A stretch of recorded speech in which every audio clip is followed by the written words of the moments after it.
Show me that smile again. Show me that smile. Sharing the laughter and love. We've been planning our schedule for days. It's gonna go like clockwork. Look, I got a big board made up and everything. Huh?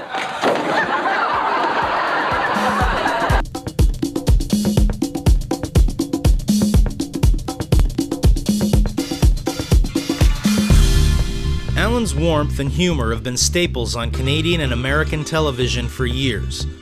He always scored big as a guest on talk shows with Bill Maher, Larry King, Howard Stern, Rosie, Bob Costas, Jay Leno or Johnny Carson, and sitting in for Regis as guest host with Kelly or Kathy Lee. But you know what? It's just the idea of losing a dating contest to Carrot Top really bothered me. Oh, that's right.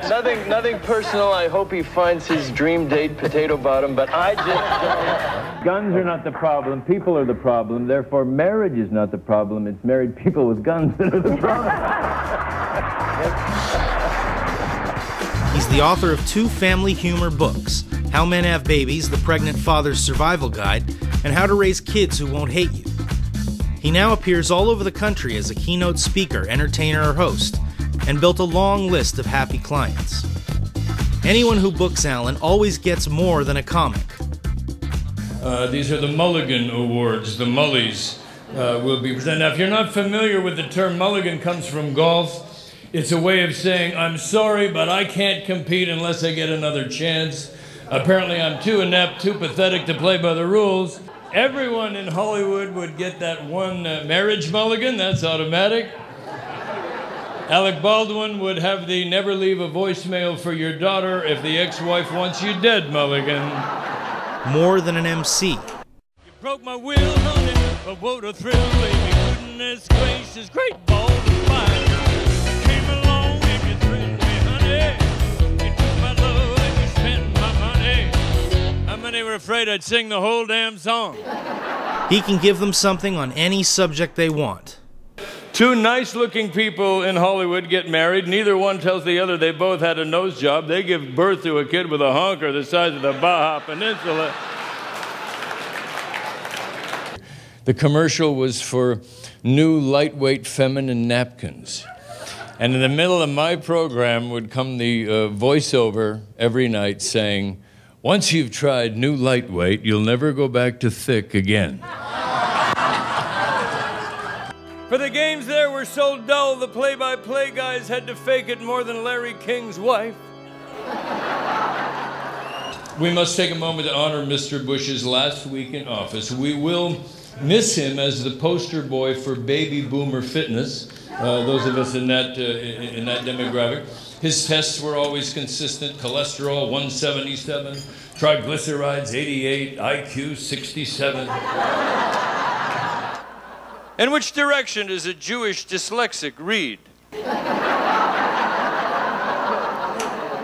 Us Canadians, we can relate to Sarah Palin. We all had hockey moms. She was special, of course. She was Miss Wasilla. They didn't mention the runner-up had antlers, but we know how it gets up there. My mother was a nurse. My sister was a chiropractor.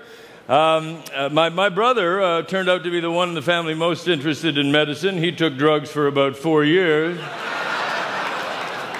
No, that's not true, not really. We thought maybe he was on drugs. You could imagine our relief when we found out he was just stupid. Vegetarians don't really care how food tastes, only did it pass easily. That's all they care about.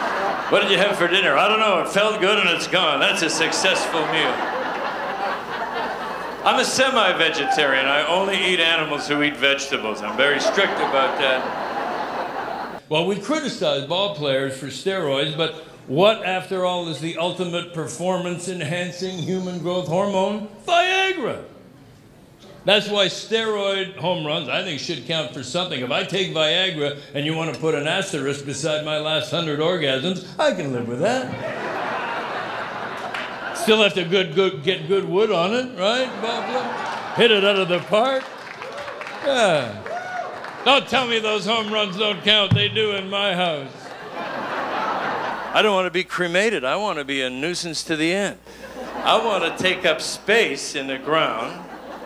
And before I get there, I want to be in an oversized casket. I hope I'm fat then. I want to be in a hearse. I want to be on a freeway in Los Angeles. I want a rear end collision. I want the back to pop open. I want that casket to trot out in the middle of the freeway. I want to see helicopters overhead saying there's a disturbance. You got to drive around them. And everybody who's pissed me off should have to drive around my butt for the next 20 minutes. That's the way I want to go. Mel and Thicke, I'm talking to my good friend Jim Carrey, and I'd just like to ask you, Jim, is there anything that turns you on as much as my voice does?